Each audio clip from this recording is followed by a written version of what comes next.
Hello everybody, John Han with the Pulsing Cinema, and today's movie of the day is a big, dumb movie of the day.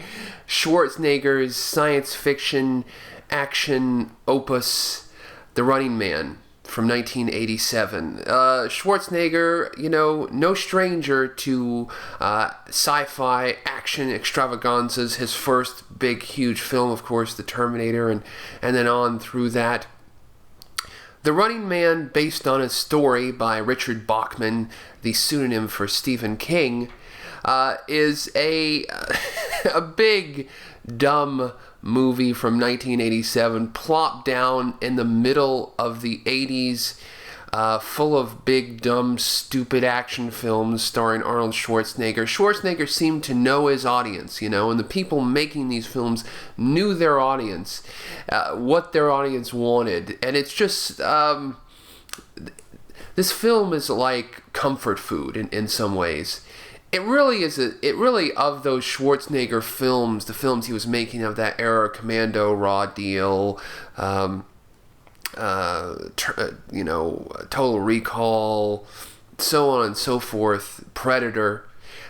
This film is kind of like one of the dumbest and stupidest, and it feels the least cohesive.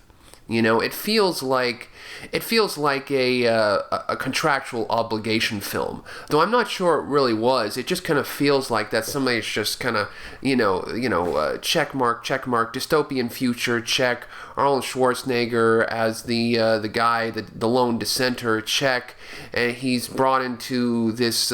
He's forced to star on this gladiatorial television show that is the only thing that people watch in this dystopian future obsessed with television. Check. He's got to fight Jesse Ventura and Jim Brown as this ridiculous white-haired gladiator dude. Check. I think this is actually a little bit before American Gladiators, which was like 88, 89, right? So maybe American Gladiators was like inspired by The Running Man. I don't know. Maybe, perhaps not. But yeah. I mean, Schwarzenegger is the freedom fighter in this future world, and Richard Dawson of Family Feud, the crazy television personality and Hogan's Hero star, right? Richard Dawson is on this thing, and he's running this show, and he's kind of like a demented Johnny Carson.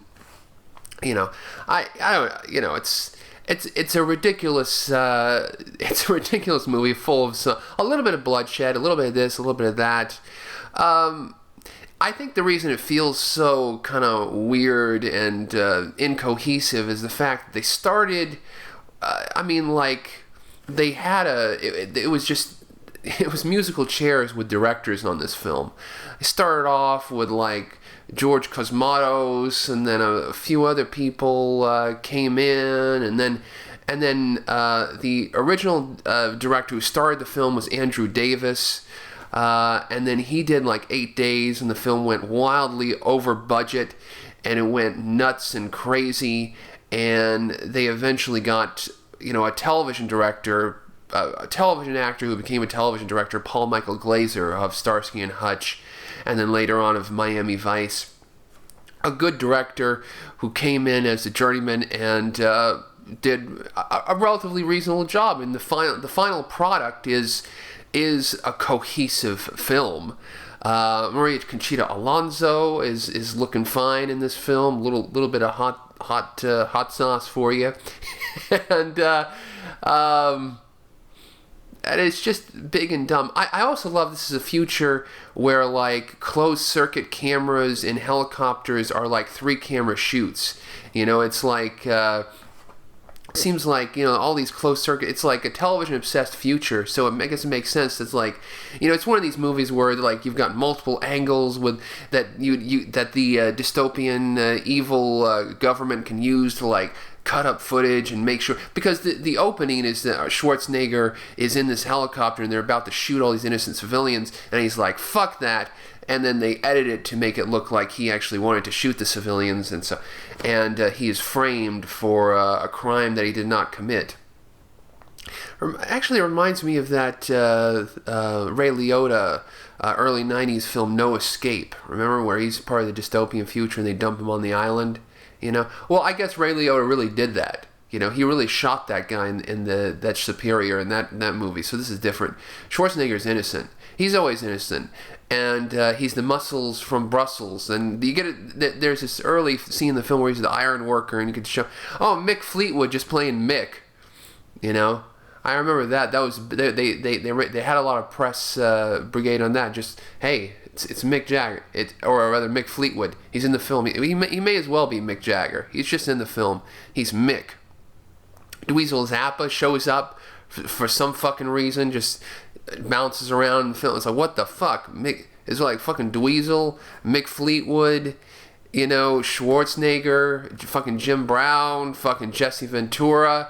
You know, all the crew from, some of the crew from, I guess, from Jesse Ventura, the crew from Predator. I wonder if there was some overlap there, because Predator was released in June of 1987, and then The Running Man was like November 1987.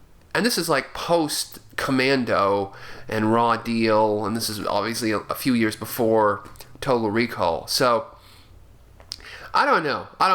A weird movie that kind of sits in the area of Schwarzenegger filmography of those 80s sci-fi action extravaganzas, but probably not the best one. Probably you'd be better served by watching Predator or Total Recall. But if you've watched those movies so much that your eyes are like bleeding, then yeah, give this one a shot, because it's kind of maybe one of the underseen Schwarzenegger sci-fi films of the 80s, though they were seen by millions, so that's not saying much. But you know, a lesser effort, but definitely interesting. Check it out.